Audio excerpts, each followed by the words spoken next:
దాసు ద్వారా జోష్న తన కూతురు కాదని తెలుసుకున్న సుమిత్ర షాక్లో నరసింహ, కార్తీక్, అనసూయ ఆనందంలో దీపా, శౌర్య. ఇంతకు ఏం జరిగింది?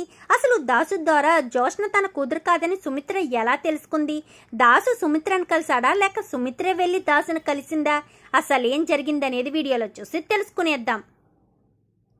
కార్తీక దీపం ఇది నవవసంతం. అప్కమింగ్ ఎపిసోడ్స్ లో ఏం జరగబోతుందో ముందుగా తెలుసుకోవాలి అనుకుంటే వీడియోని లైక్ చేయండి, ఈ ఛానల్ ని సబ్స్క్రైబ్ చేసుకోండి, పక్కనే ఉన్న బెల్ సింబల్లో ఆల్ పై క్లిక్ చేయండి. ఇలా చేయడం వల్ల అందరికంటే ముందుగా చూడవచ్చు.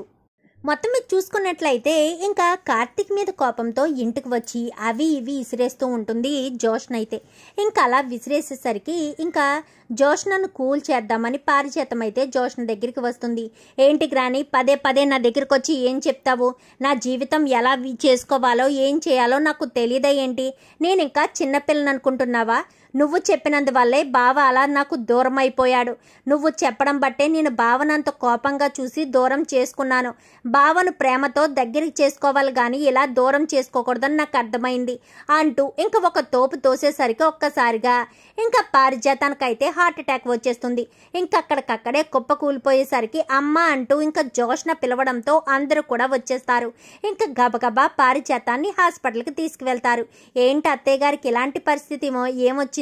అసలు ఆవేశపడ్డానికి ఏం చేసావు జోష్న అని చెప్పాను కానీ నేను ఏం చేయలేదమ్మా, ఇలా వచ్చిందంతే గ్రాని, అలా హార్ట్ పట్టుకుని కింద పడిపోయారు అని చెప్పనేసరికి సర్లే మామయ్య గారు మిమ్మల్ని ఒక మాట అంటాను, మీరు తప్పుగా అనుకోకూడదు కదా అని చెప్పాను కానీ ఏంటి సుమిత్ర అని చెప్పనేసరికి ఎంత కాదన్నా దాసు తన కొడుకు, ఈ సమయంలో దాసు పక్కనుంటే తను సంతోషంగా ఫీల్ అవుతుంది కదా అని చెప్పాను కానీ దాసుని నేను క్షమించలేనని నీకు తెలుసు కదా సుమిత్ర అని చెప్పనేసరికి ఈ ఒక్కసారికి నా మాట కాదనకండి అని చెప్పాను కానీ సరే నీ ఇష్టం, నువ్వే ఫోన్ చేసి పిలిపించుకో అని చెప్పాను కానీ సరే మామయ్య గారు అంటూ వెంటనే దాసుకైతే ఫోన్ చేస్తుంది సుమిత్ర. అయితే మీ దగ్గర నుంచి ఎప్పుడెప్పుడు ఫోన్ వస్తుందా అని ఎదురు చూస్తున్నానమ్మా అని చెప్పాను కానీ అదేంటి దాసు నా దగ్గర నుంచి ఫోన్ రావడం కోసం ఎదురు చూడడం ఏంటి అని చెప్పాను కానీ మీకు ఒక శుభవార్త చెప్పడం కోసమే ఎదురు చూస్తున్నానమ్మా.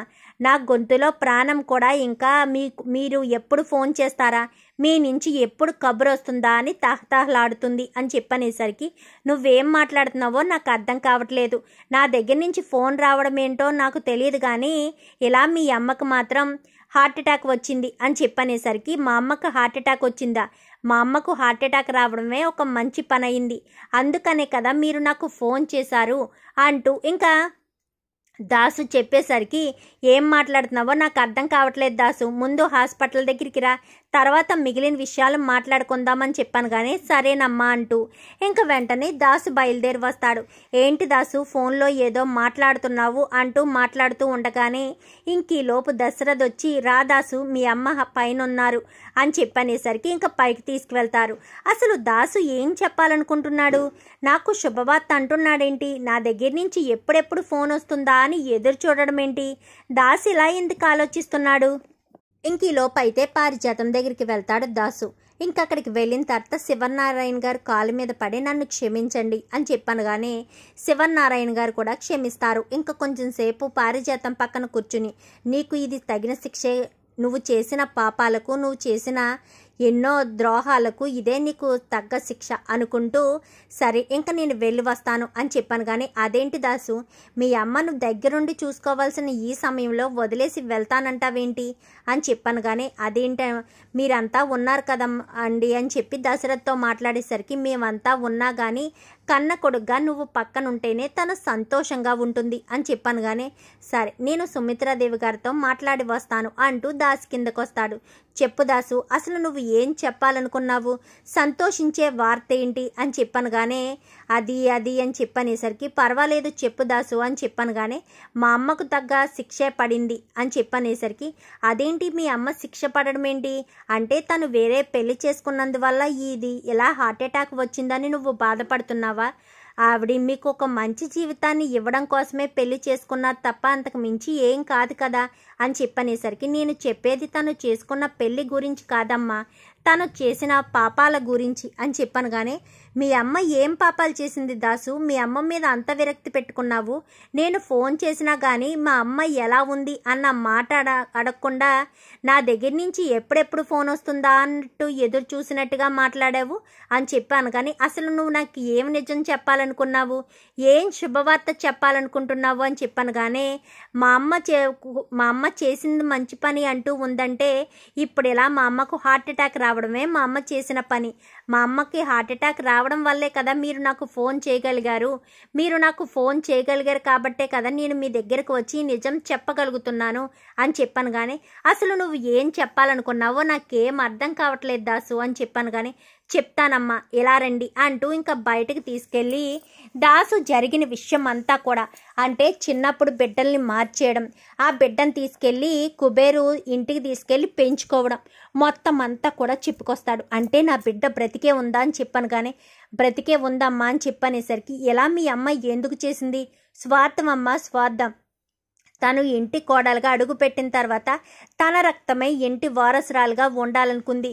మీ బిడ్డను ఇంటి అసలు వారసురాలని ఇంటికి దూరంగా తీసుకువెళ్ళి చంపేమని చెప్పింది. కానీ వాడికి ఆ సమయంలో ఏదో అర్జెంటు పనుండి ఆ బిడ్డను అక్కడే వదిలేసి వెళ్ళిపోవడంతో కుబేర్ అనే ఒక వ్యక్తి ఆ బిడ్డను తీసుకువెళ్ళాడు. అప్పటి నుంచి కూడా ఆ బిడ్డ ఎక్కడ పెరుగుతుంది, ఎలా ఉంటుంది అన్నీ కూడా నేను చూసుకుంటున్నానమ్మా అని చెప్పాను. కానీ అంటే ఇప్పుడు నా బిడ్డ ఎక్కడుంది దాసు అని చెప్పాను. కానీ మీ బిడ్డ క్షేమంగా ఉందమ్మా, ముత్యాలమ్మ గూడెంలో చాలా క్షేమంగా ఉంది, అందరికీ కడుపు నింపుతూ మంచి పేరు తెచ్చుకుని చాలా చక్కగా ఉంది. మీకులాగే అందరూ ఆకలితో ఉన్న ఎవరిని కూడా వదిలిపెట్టదమ్మా అంటూ మాట్లాడేసరికి, ముత్యాలమ్మ గూడెంలో ఏం పేరు అని చెప్పనేసరికి దీప అని చెప్తాడు. ఎందుకంటే దీప సుమిత్ర వాళ్ళ ఇంట్లో ఉంటుందన్న విషయం దాసుకు తెలియక దీప అని చెప్పేసరికి, ఏంటి ముత్యాలమ్మ గూడెంలో ఉండే దీప అని చెప్పాను. కానీ అంటే తను మీకు తెలుసమ్మా అని చెప్పనేసరికి,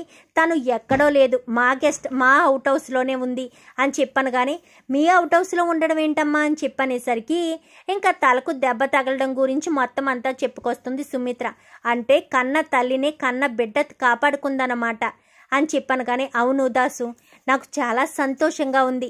ఇన్ని రోజులు ఎంతో ప్రేమగా పెంచాను నీ కూతుర్ని. కానీ నీ కూతురు రక్తం మీ అమ్మ రక్తం ఒకటే కావడం వల్లే కదా మీ అమ్మలాగే నీ కూతురు కూడా చాలా దారుణంగా తయారయ్యి ఎప్పటికప్పుడు నా కూతురిని బాధ పెడుతూనే ఉంది అని చెప్పనేసరికి, అవునమ్మా, దాన్ని అచ్చం వాళ్ళ నానమ్మ పొరికే, అందుకనే అది అలా తయారైంది. మీ కూతుర్ని మాత్రం ఎట్టి పరిస్థితుల్లోనూ దూరం చేసుకోకండమ్మా. ఇన్ని రోజులు మీ కూతుర్ని దూరం చేసుకున్నారు, మా అమ్మ చేసిన పని మళ్ళీ మీరు సర్దిద్దుకోండి అంటూ ఇంకా దాస్ చెప్పేసరికి సరే అని ఇంకా దాసుకి కొంత డబ్బిచ్చి అక్కడి నుంచి పంపించేస్తుంది. ఇంకా సుమిత్ర అక్కడ ఎవరికి కూడా ఒక్క మాట కూడా చెప్పకుండా దీప దగ్గరికి వెళ్తుంది. ఇంకా ఆ రాత్రి సమయంలోనే దీప ఇంటి తలుపు కొట్టేసరికి గబగబా దీప ఈ సమయంలో ఎవరు అని చెప్పి ఇంకా తలుపు తీయడంతో గబగబా లోపలికి వెళ్ళిపోతుంది సుమిత్ర. దీప ఎదురుగా కూర్చుంటుంది, ఒక్క మాట కూడా మాట్లాడుతూ దీపతో అలా చూస్తూనే ఉంటుంది. ఏమైందమ్మా, ఏంటి మీరు అలా చూస్తున్నారు అని చెప్పి ఇంకా దీప ఎన్నిసార్లు అడిగినా కానీ సుమిత్ర ఏమీ సమాధానం చెప్పదు. ఇంక ఒక్కసారిగా సుమిత్ర లేచి దీపనైతే గుండెలకు హత్తుకుంటుంది. దీపకేమీ అర్థం కాదు. ఇంకా క్షణం నుంచి కూడా జోష్నను పూర్తిగా పట్టించుకోవడం మానేస్తుంది. ప్రతి చిన్నదానికి పెద్దదానికి దీప దగ్గరికే రావడం, దీపతోటే ఎక్కువ టైం స్పెండ్ చేయడం, హోటల్కి వెళ్ళొద్దని కరాఖండిగా చెప్పేయడంతో దీపకేమీ అర్థం కాదు. అదేంటమ్మా వెళ్ళొద్దంటున్నారని చెప్పాను. కానీ నేను మీ అమ్మగా చెప్తున్నాను, నువ్వు అసలు హోటల్కి వెళ్ళడానికి వీల్లేదు, నువ్వు అవుట్ హౌస్లో కూడా ఉండడానికి వీల్లేదు, వెంటనే అక్కడి నుంచి ఇంట్లోకి రావాలి, కూడదంటే మాత్రం నేను అస్సలు ఊరుకోను అంటూ ఇంకా దీపని ఇంట్లోకి తీసుకొచ్చిన తర్వాత రానమ్మా నేను ఇంట్లోకి రాను అంటూ దీప ఎంతలా చెప్తున్నా కానీ దీప మాట కూడా లెక్క చేయకుండా జోష్న ఎంతలా మాట్లాడుతున్నా కానీ సుమిత్ర అస్సలు పట్టించుకోదు.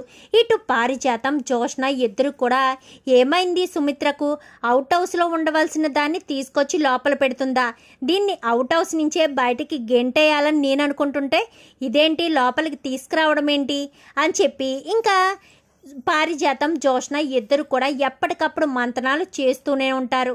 ఇంకా కార్తీక్ అయితే అత్త బిహేవియర్లో పూర్తిగా మార్పు వచ్చింది. దీపను పట్టించుకుంటుంది కానీ ఎంతలా పట్టించుకోవడం ఏంటి, అసలు పనికి కూడా వెళ్ళొద్దంటుంది, ఏ పని చేయొద్దంటుంది. కూతుర్ని కూడా అంతలా చూసుకోరు, అంతకంటే ఎక్కువగా అత్త దీపను చూసుకుంటుంది. ఎందుకు దీపం మీద ఎంత ఇంట్రెస్ట్ కలిగింది అత్తకు? ఆ దీప అంటే ముందు నుంచి ఇష్టమే కానీ ఎందుకో ఏంటో అర్థం కావట్లేదు అని చెప్పి కార్తీక్ అనుకుంటాడు. ఇటు దశరథ్ కూడా సుమిత్ర మీద అనుమానం కలుగుతుంది. నిజంగానే సుమిత్రలో మార్పు కలిగింది ఏంటి? దీపని ఇష్టపడుతుంది కానీ ఇంతలా దీపని ఇష్టపడదు కదా అని చెప్పి దశరథ్ అనుకుంటాడు. మరి దశరథ్ కానీ కార్తీక్ కానీ సుమిత్రని నిలదీస్తే మరి వాళ్ళకి నిజం చెప్పేస్తుందా సుమిత్ర? మరి ఇంట్లో వాళ్ళందరికీ నిజం తెలిసిపోతే పారిజాతం ఇటు జ్యోష్నాల పరిస్థితి ఏంటి? శాశ్వతంగా ఇంట్లోంచి బయటకి గెంటేస్తారా? అసలేం జరగబోతుంది అనేది రాబోయే ఎపిసోడ్స్లో చూసి తెలుసుకునేద్దాం. మా వీడియో కనుక మీకు నచ్చినట్లయితే వెంటనే లైక్ చేసి మా ఛానల్ని సబ్స్క్రైబ్ చేసుకుని పక్కనే ఉన్న బెల్ సింబల్లో ఆల్ పై క్లిక్ చేయండి. ఎలా చేయడం వల్ల అందరికంటే ముందుగా చూడవచ్చు.